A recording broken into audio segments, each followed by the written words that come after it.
Hello friends, how handy it is to ferment Idli Dosa batter in instant pot. Once you're used to it, you will never go back to other traditional ways. To make best Idli and Dosa, batter needs to be fermented well, and instant pot does it nicely. You can as well use instant pot for millets batter fermentation too.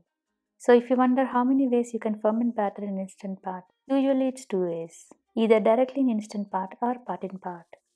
But I'm going to show one more unique way, which is my preferred choice every time.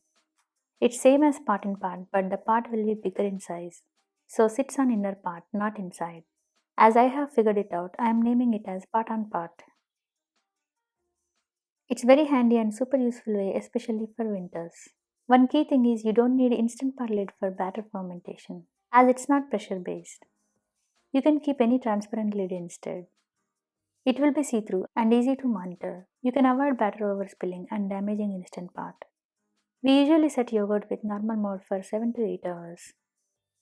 You can always adjust the timer depending on how hot or cold is your room temperature. Once the timer is done, shows yogurt indicator.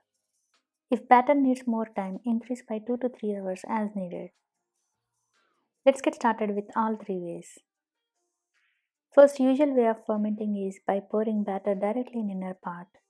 Make sure batter is less than half of pot in summer, as batter ferments faster with hot weather in summer and can be little more than half in winter. So with this you can avoid batter overspilling and damaging your instant pot.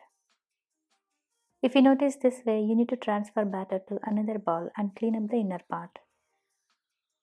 Second way is with pot in pot. Add 1 cup water in inner pot, or instead you can add hot water to speed up.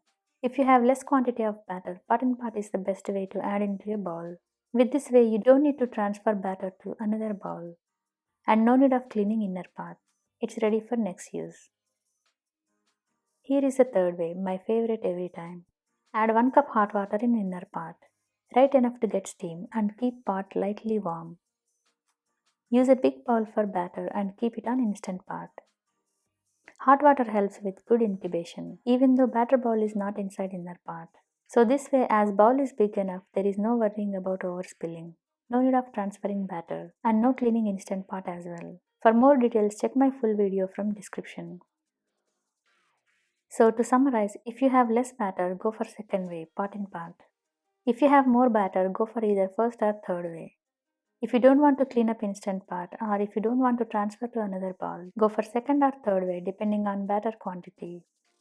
Hope you find these ways and tips useful. Stay tuned for many more amazing tips and healthy recipes. Thanks for watching.